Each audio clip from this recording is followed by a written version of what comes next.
আউযুবিল্লাহি মিনাশ শাইতানির রাজিম। বিসমিল্লাহির রহমানির রহিম।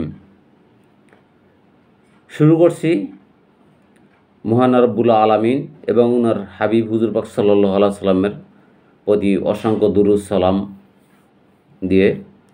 তো প্রিয় দেশবাসী, আপনারা সবাই কেমন আছেন? আশা করি সবাই ভালো আছেন। আমি প্রত্যেকটা দেশবাসীর জন্য, বিশেষ করে বিশ্বের সকল মুসলমানদের জন্য মহান আল্লাহ পাকের কাছে দোয়া করি বিশ্বের সকল মুসলমান একত্রিত হোক এবং মহান রব্বুল আলামিন এবং হুজুর পাক সাল্লাল্লাহু আলাইহি সাল্লামকে মহব্বত করার জন্য, অনুকরণ করার জন্য এবং হুজুর পাক সাল্লাল্লাহু আলাইহি সাল্লাম দ্বীন ইসলাম কায়েম করার জন্য সারা বিশ্বে সারা কায়নাতে জারি হয়ে যাক আবাদুল আবাদ। আল্লাহ পাক কবুল করে নিন, আমিন। আমি প্রসঙ্গত এখন একটা কথা বলবো। কিছুদিন পূর্বে, বিগত দিনে আমার বিশ্ব মানবতার দূত, যিনি নূরে মুজাসসাম অর্থাৎ নূরের তৈরি হুজুর পাক সাল্লাল্লাহু আলাইহি সাল্লাম, আমাদের বিশ্ব নবী হুজুর পাক সাল্লাল্লাহু আলাইহি সাল্লামকে কাট্টা কাফের ভারত এত বড় সাহস কোথা থেকে পায় আমার বিশ্ব নবী হুজুর পাক সাল্লাল্লাহু আলাইহি সাল্লামের শানে কটূক্তি করে, অবমাননা করে? ওদের পাওয়ার এত ক্ষমতাটা কে দিয়েছেন? অথচ দেখেন আমাদের বিশ্বনবী হুজুর পাক সাল্লাল্লাহু আলাইহি সাল্লাম, দেখেন এখানে কথা বলতে হয় যে হুজুর পাক আমাদের শেষ বিচারের দিনে অনেকে সব মানুষই বলবে ইয়া নফসি ইয়া নফসি। তো এবং আমাদের হুজুর পাক সাল্লাল্লাহু আলাইহি সাল্লাম কী করবেন? হাই উম্মতি হাই উম্মতি। দেখেন আমাদের মুসলমান উম্মতদেরকে হুজুর পাক সাল্লাল্লাহু আলাইহি সাল্লাম এতটা মহব্বত করতেছেন, তাই আমরা উম্মত হয়ে, আমরা মুসলমান হয়ে এই হুজুর পাক সাল্লাল্লাহু আলাইহি সাল্লামের জন্য কতটুকু বিরোধিতা করেছি এই কাট্টা মালাউনের জন্য? কেন আমরা প্রতিবাদ করি না? কেন চুপ কেন ছাত্র সমাজ চুপ কেন? আমি সমন্বয়কদের বলতেছি, তারা এখন চুপ কেন? কারণ সারা বাংলাদেশে কেন এত বড় সড় আয়োজন করে হুজুর পাক সাল্লাল্লাহু আলাইহি সাল্লাম অবমাননা করেছে, তারা কেন এখনও নামে নাই? কেন একটা জনসভার ডাক দেয় নাই? কেন? তারা কি হুজুর পাক সাল্লাল্লাহু আলাইহি সাল্লামকে অপমান করেছে, তাদেরকে তারা পক্ষে মনে হচ্ছে? আমার তো মনে হচ্ছে তাই, সেটাই তারা ইন্ডিয়ার পক্ষে। আমি কারো কটাক্ষ করে কথা বলতেছি না। বিশ্ব নবীর অপমানে কাঁদে না যার মন, সে চরম মুনাফিক, বেঈমান এবং নাস্তিক হয়ে মরবে। আর আমি তো দিয়ে যাব অভিশাপ মহান আল্লাহ পাকের তরফ থেকে, মরণ আসুক। কারণ হুজুর পাক সাল্লাল্লাহু আলাইহি সাল্লাম মহান আল্লাহ পাক তাকে বলেছে উত্তম আদর্শ হিসেবে তোমাদের মাঝে আমি প্রেরণ করেছি। এই আমাদের উত্তম আদর্শ হুজুর পাক সাল্লাল্লাহু আলাইহি সাল্লামকে, যাকে সৃষ্টি না করে কায়নাতে সৃষ্টি করতো না। আমরা জিন ইনসান সৃষ্টি করছেন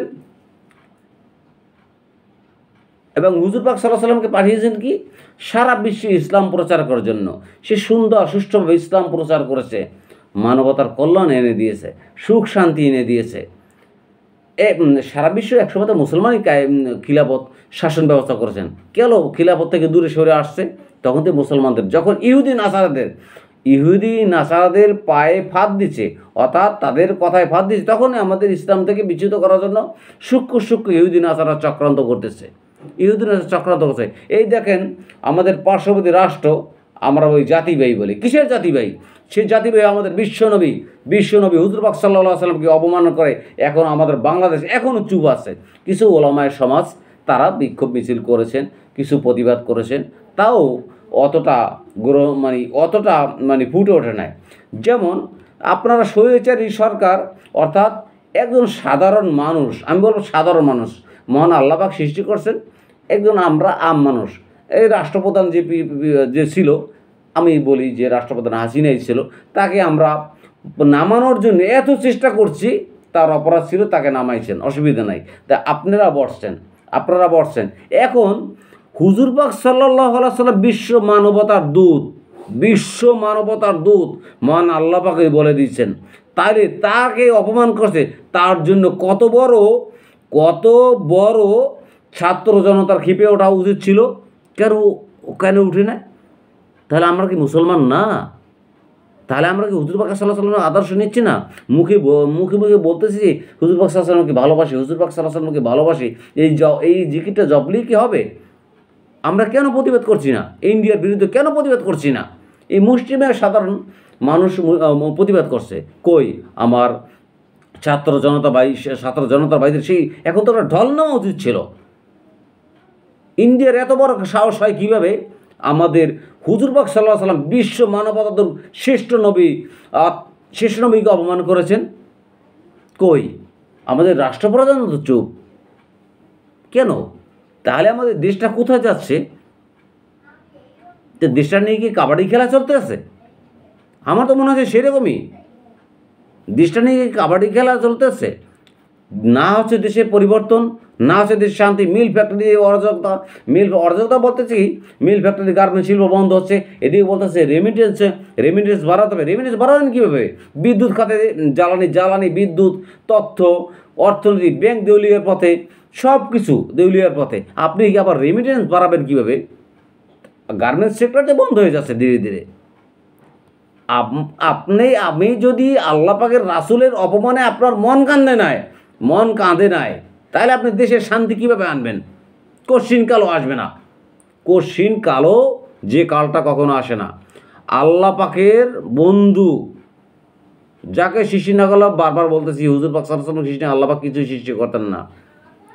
সেই হুজুর পাক সাল্লাল্লাহু আলাইহি ওয়াসাল্লাম এত অপমান করার পর হাসিনাকে নামানোর জন্য আমরা সারা দেশবাসী, ছাত্র জনতা, কিশোর মা বোন সব নেমেছি।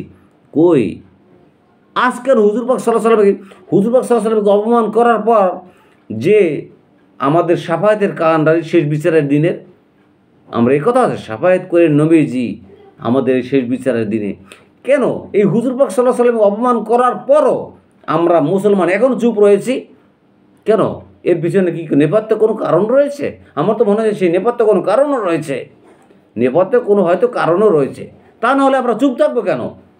প্রতিবাদী গর্জনে জ্বলে ওঠে নাই? হাসিনা পতনের যেভাবে হয়েছিল সেভাবে এরকম একটা প্রতিবাদ হয়ে জলসে উঠে নাই কেন? রাজপথের মিটিং হয় নাই কেন? হুজুর পাক সাল্লাল্লাহু আলাইহি ওয়াসাল্লামের শানে কটূক্তি করেছেন, এই ইন্ডিয়া বারবার আরও একবার করেছিল। কই গত 3 বছর আগে আবার এরকম ব্যঙ্গচিত্র করছে হুজুর পাক সাল্লাল্লাহু, সেখানে শায়েখ আহমদুল্লাহ একটা কথা বলেছিলেন, তাও মোটামুটি কীভাবে কথা বলেছিলেন। কই তেমন গর্জে উঠে কোনো কথা বলবেন না কেন? যে কোনো হুজুর পাক সাল্লাল্লাহু আলাইহি ওয়াসাল্লাম যে সৃষ্টি করেছেন মানব জাতির হৃদয়দের জন্য, সৃষ্টিকর্তা কিন্তু মহান আল্লাহ পাক একজনই। অর্থাৎ আমি সংক্ষেপে একটা কথা বলি, হুজুর পাক সাল্লাল্লাহু আলাইহি ওয়াসাল্লাম বিশ্ব নবী, বিশ্ব মানবতার দূত, শেষ বিচারের কাণ্ডারি, আমাদের মুসলমানদের বিশ্বের মুসলমানদের জন্য হুজুর পাক সাল্লাল্লাহু আলাইহি ওয়াসাল্লাম একমাত্র শাফায়াতকারী শেষ বিচারের দিনে। কই আমাদের মনটা এখনও কাঁদে না কেন? এখনও প্রতিবাদী গর্জন আমরা তুলি না কেন? আমরা চুপ কেন? নিশ্চয়ই কোনো ষড়যন্ত্র পিছনে আছে। আমার তো সেই সন্দেহই হচ্ছে। দয়া করে আপনারা কেউ এরা পক্ষে বিপক্ষে নেবেন না। আমি বলছি মহান আল্লাহ পাকের দোস্ত, রাসূল, বন্ধু হুজুর পাক সাল্লাল্লাহু আলাইহি ওয়াসাল্লাম তার শানে কটূক্তি করেছেন, অবমাননা করেছেন, কত বড় সাহস! অথচ ছাত্র জনতা এই হাসিনাকে যেমন নামিয়েছে অর্থাৎ সামান্য একটা ক্ষমতার জন্য, অর্থাৎ সাধারণ মানুষকে সরানোর জন্য, আমি সাধারণ মানুষগুলো এত জনতার ঢল ছিল, তাই হুজুর পাক সাল্লাল্লাহু আলাইহি ওয়াসাল্লামকে অপমান করেছে, আপনাদের এত ঢলটা কোথায় গেল? কেন ঢল থাকবে না? আপনারা চুপ কেন? আপনারা কি মুসলমান? আপনি কি মুসলমান? রাজপথে নামেন নাই কেন? রাজপথে নামতে হবে। হুজুর পাক সাল্লাল্লাহু আলাইহি ওয়াসাল্লামকে অপমান করেছে, শিক্ষা দিতে হবে। এই মালউনদের শিক্ষা দিতে হবে। মালউনদের শিক্ষা না দিলে আপনি কীভাবে কী করবেন? হ্যাঁ, কোনো আলোচনা, এই যে অপমাননা করেছে, আপনারা তো আলোচনায় তো একটা বসতে পারতেন। কীভাবে আলোচনা? কি যে আপনার দেশে যে আলোচনা, যারা ক্ষমতাসীন আসেন, হ্যাঁ, আপনারা চুপ কেন? আপনারা তো আলোচনায় বসতে পারেন। আপনারা দেখেন হুজুর পাক সাল্লাল্লাহু আলাইহি ওয়াসাল্লাম এইসব জাতীয় কোনো কথা বলবেন না। এটা আমাদের আপনার ধর্ম আপনি পালন করেন, আমার ধর্ম আমি পালন করবো। কেন আমার হুজুর পাক সাল্লাল্লাহু আলাইহি ওয়াসাল্লাম আপনারা অপমান করলেন? কেন আপনারা ভয় পাচ্ছেন? কেন ইন্ডিয়াকে আপনারা এখনও ভয় পাচ্ছেন? কেন, কিসের জন্য? নিশ্চয়ই কোনো কুচক্র আছে, কোনো ষড়যন্ত্র আছে। আমার তো সেটাই মনে হচ্ছে। হুজুর পাক সাল্লাল্লাহু আলাইহি ওয়াসাল্লাম অপমানের জন্য যারা এখনও চুপ রয়েছেন, আমার এটা প্রতিবাদী কথা, আমার সামনে আরও প্রতিবাদী কথা থাকবে হুজুর পাক সাল্লাল্লাহু আলাইহি ওয়াসাল্লামের অপমানের জন্য। কিসের জন্য? হুজুর পাক সাল্লাল্লাহু আলাইহি ওয়াসাল্লাম অপমানের জন্য যারা আমি জানতে তো প্রস্তুত। আমি এক নিচ্ছিন্ন ছিন্ন ভিন্ন করতে আমি রাজি আছি, আমার জান কোরবান করতে রাজি আছি। হুজুর পাক সাল্লাহ সাল্লাম এরকম হাদিস শরীফ আছে, মানে আল্লাহ পাক বলছেন, অর্থাৎ হুজুর পাক সাল্লাহ সাল্লাম এটাই বলেছেন যে আমাকে তার জান মাল সব কিছুর থেকে বেশি মোহাব্বত করতে হবে, তখন সে ইমানদার হতে পারবে। কই, আমরা তো কিছুই করি না। এই বিশ্ব হুজুর পাক সাল্লাল্লাহু আলাইহি ওয়াসাল্লাম এত বড় অপমান করলো এই কাঠটা, এই মালাউনরা, আমরা কই, সব চুপচাপ। আমরা আছি কি নিয়ে? আমরাই আছি কি জাতিসংঘের ভাষণ নিয়ে। আমি কত টাকা পেয়েছি, কত টাকা অনুদান ঋণ নিয়েছি, কত টাকা বাংলাদেশের দিনে আছে, আমি এই সেটা ঘুরেছি। কেউ জামিনে সারা পাচ্ছে, কেউ হয়েছে। মগের মুল্লুক আমার দেশটা কি মগের মুল্লুক? দেশে কিন্তু কোনো দিনও শান্তি আসবে না। এই হুজুর পাক সাল্লাল্লাহু আলাইহি সাল্লামকে আবার অপমান করেছে, কিন্তু গাউস কুতুবীদের মাজার শরীফ ভাঙতেছেন, তারপর হুজুর পাক সাল্লাল্লাহু আলাইহি সাল্লাম অপমান করেছে, সেটাও চুপ রয়েছেন। হ্যাঁ, সেটাও চুপ রয়েছেন। কেন, কিসের জন্য? পতন তো সামনে। যারা হুজুর পাক সাল্লাল্লাহু আলাইহি সাল্লামকে অপমান করেছে তাদের তো পতন আসবেই, এবং যারা নিশ্চুপে শুয়ে আছেন, নীরবতা অনেক ক্ষেত্রে সম্মতির লক্ষণ, এটাও আছে। যারা চুপ রয়েছেন তাদেরও পতন সামনে। মহান আল্লাহ পাকের তরফ থেকেই গজব আসবে, মহান আল্লাহ পাকের তরফ থেকেই গজব আসবে। কেন? হুজুর পাক সাল্লাল্লাহু আলাইহি সাল্লামকে, শ্রেষ্ঠ নবীকে অপমান করা হয়েছে। তাই দর্শক, আপনাদের প্রতি আমার অনুরোধ, আপনাদের কোনো আমি বিরোধী করছি না। মাননীয় বর্তমান যে সরকার প্রধান আছেন, সমন্বয়ক ভাইরা যারা আছেন, আপনাদের প্রতি আমার অনুরোধ, বিশ্বনবী হুজুর পাক সাল্লাল্লাহু আলাইহি সাল্লাম অপমান করছে, আপনারা একটা প্রতিবাদ করেন, মানে সুন্দরভাবে। কীভাবে প্রতিবাদটা করলে ভালো হয়, এইটাই আমার বিশ্বের মুসলমানদের পক্ষ থেকে আমার দাবি। তো দয়া করে এই বিশ্বনবীর অপমানে যদি আমাদের মন না কাঁদে, অর্থাৎ এরকম একটা গজল আছে, আমরা যে তার আদরের উম্মত, উম্মতের করলাম কি। আবার এটাও বলি, শাফায়াত করিয়েন নবীজি এ অধমেরে। কীভাবে আপনি শাফায়াত পাবেন? কীভাবে আপনি শাফায়াত পাবেন? হুজুর পাক সাল্লাল্লাহু আলাইহি ওয়াসাল্লামকে মহব্বত তো দূরের কথা, এই যে এত বড় অপমান করলো, আপনারা কেউ সব চুপ।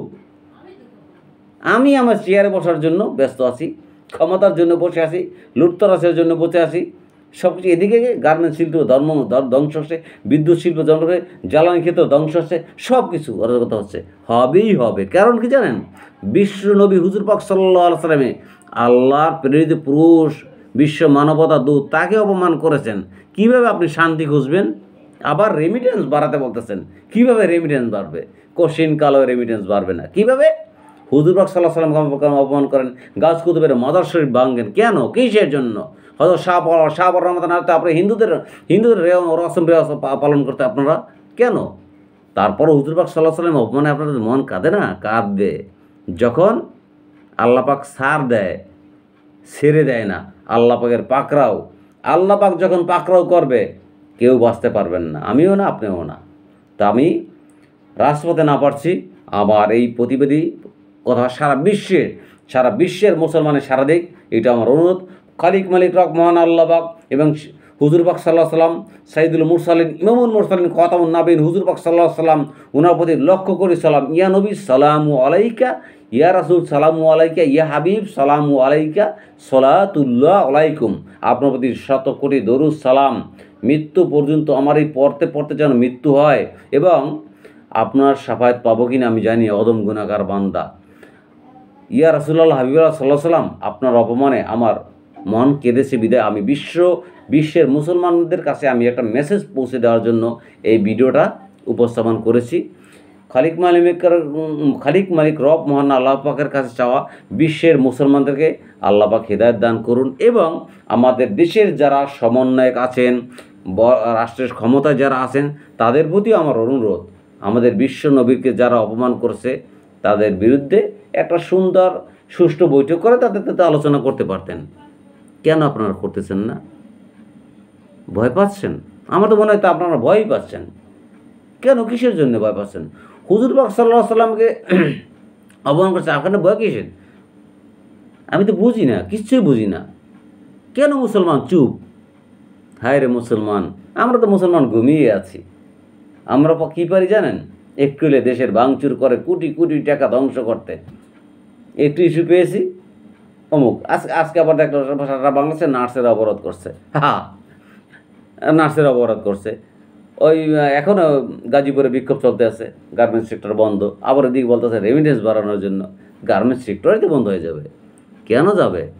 আপনার আল্লাহ পাকের দোস্তকে অপমান করেছে, আমরা কেউ প্রতিবাদ করি না। আমরা আছি কি ব্যস্ত আমার চাকরি লইয়া, আমার ব্যবসা লইয়া, আমার গদি নিয়ে, আমার ক্ষমতা নিয়ে। জিন্দিগিতে শান্তি আসন। প্রিয় দর্শক, তবে সবাই ভালো থাকবেন, সুস্থ থাকবেন। খলিক মালিক রব মহান আল্লাহ পাক এবং হুজুর পাক সাল্লাল্লাহু আলাইহি ওয়াসাল্লামের অশেষ দরুদ সালাম পাঠ করছি এবং সালাম পৌঁছে দিতে চাওয়ার চেষ্টা করতেছি।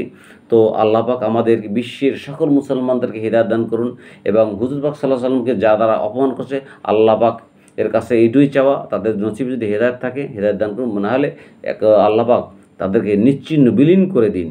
এবং আমাদের দেশের মানুষ যারা আছেন, ছাত্র জনতা আছেন, সমন্বয়ক ভাইরা আছেন, তারপর রাষ্ট্রপ্রধান আছে, তার কাছে অনুরোধ, আমার হুজুর পাক সাল্লাল্লাহু আলাইহি ওয়াসাল্লাম, আপনাদের তো হুজুর পাক সাল্লাল্লাহু আলাইহি ওয়াসাল্লাম আমার একার না, তো মুসলমানদের তো আমাদের মুসলমানদেরই তো শাফায়াতের কাণ্ডারি। আপনারা একটু যেভাবে সুন্দর একটা সমাধানের ব্যবস্থা করেন, যেন এরকম বজ্রকণ্ঠে কাট্টা মাল এরা এত বড় সাহসটা পায় কীভাবে? হ্যাঁ, আপনি ডক্টর ইউনূস সাহেব, আপনি সুন্দর, আপনাকে বসিয়েছে, আমরা বসিয়েছি। এখানের মা বোনদের সবারই অবদান আছে। আপনি ভালো কথা বলছেন, ইন্দির বিরুদ্ধে কথা বলেছিলেন, সাধুবাদ জানাই। এরকম কিছু কথা বলেন, তবে আপনাকে সেলুট ডক্টর ইউনূস সাহেব। কেন আমি যে আশা করি কি জানেন, আপনি দেশ পরিচালনা করতে পারবেন, এরকম একটা ফিল আসে। তবে আল্লাহ পাকের রাসূল, কোরআন শরীফ, হাদিস শরীফ, ইজমা, কিয়াস, অর্থাৎ দ্যাট মিনস গাউস কুতুব এবং আল্লাহ পাক যেভাবে করছেন, 4 খলিফা আলাইহিস সালাম যেভাবে খিলাফতের শাসন ব্যবস্থা শাসন করছে, আপনি সেইভাবে চালান, আপনাকে কেউ হটাতে পারবে না। কিন্তু এর বাইরে যাবেন তাহলে হয়তো বিপদ থাকতে পারে। কেন? হুজুর পাক সাল্লাল্লাহু আলাইহি ওয়াসাল্লামকে অপমান করছেন, আল্লাহ পাকের দোস্তকে অপমান করছেন। কত বড় বেয়াদব! এই বেয়াদবের যদি আপনারা কোনো মুসলমান সাপোর্ট করে, প্রতিবাদ না করে, এর শাস্তি আমাদের ভোগ করতে হবে। তো পরিশেষে সবার দীর্ঘায়ু কামনা করছি, সবার মন এবং মানসিকতার উন্নতি, নীতি এবং নৈতিকতার উন্নতির কামনা করছি। এবং আমার দেশ সোনা বাংলাদেশ হোক, ইসলামিক দেশ হোক। ইসলামিক দেশ বলতে আমি বুঝাচ্ছি আল্লাহ পাকের রাসূল, তারপর 4 জন আবু বকর সিদ্দিক যারা খিলাফত শাসন ব্যবস্থা করেছেন, ওইরকম অনুযায়ী দেশ পরিচালনা হোক, কোরআন শরীফ, হাদিস শরীফ আলোকে দেশ পরিচালনা হোক। এবং হুজুর পাক সাল্লাল্লাহু আলাইহি ওয়াসাল্লামকে যেন আর কোনো দিন অপমান না করতে পারে, ভারতের এরকম একটা শিক্ষা দিন। শিক্ষা দিলে কি মারপিট করতে হবে? না, মারপিট করার প্রয়োজন নেই। একটা মানুষের শিক্ষা দিলে মারলেই শিক্ষা হয় না। এর সুন্দর সুন্দর পদ্ধতি আছে, কারণ আপনার মাথায় আপনার অনেক জ্ঞান আছে। আমি এটা বিশ্বাস করি। ডক্টর ইউনূস স্যারকে আমি সাধুবাদ জানাই, তার অনেক জ্ঞান আছেন। সেই জ্ঞানটা একটু প্রয়োগ করেন যে বিশ্বনবী আমাদের, আপনার তো দয়াকারী পদক্ষেপটা নেবেন বিশ্বের দরবারে এই মেসেজটা পৌঁছে দেওয়ার জন্য। আমার এই ভিডিওটা যে দেখবেন, দয়া করে পোস্ট করে সারা বিশ্বের মুসলমানদেরকে পৌঁছিয়ে দিন, এটা আমার অনুরোধ। তো বিশ্বের সকল মুসলমান, দেশের সকল মুসলমান জাতি বাইরে সবাই ভালো থাকবেন। অর্থাৎ যার ধর্ম শেষে পালন করেন, অসুবিধা নেই। কেন আমার হুজুর পাক সাল্লাল্লাহু আলাইহি ওয়াসাল্লাম অপমান করেন না, নিশ্চয়ই পতন আসবে। এবং এদেরকে যারা সায় দেবেন, সে মুসলমান হোক, হিন্দু যেই হন, তারও পতন আসবে। কারণ কি? আল্লাহ পাকের তরফ থেকেই পতন আসবে। আমি হুঙ্কার দিচ্ছি না, হুঙ্কার আমার এইটাই, আল্লাহ পাকের তরফ থেকে গজব সামনে আসছে, আরও আসবে। কেন? হুজুর পাক সাল্লাল্লাহু আলাইহি ওয়াসাল্লাম অপমানে আপনারা এখনও চুপ কেন? তো সবাই দীর্ঘায়ু কামনা করছি, সবাই ভালো থাকবেন। আবার দেখা হবে সামনে অন্য কোনো আলোচনায়। তো ধন্যবাদ, সবাই ভালো থাকবেন। আসসালামু আলাইকুম ওয়া রাহমাতুল্লাহি ওয়া বারাকাতুহু। ইয়া রাসূলুল্লাহ, ইয়া হাবিবাল্লাহ সাল্লাল্লাহু আলাইহি ওয়াসাল্লাম, আপনাদের অসংখ্য দুরূদ ও সালাম।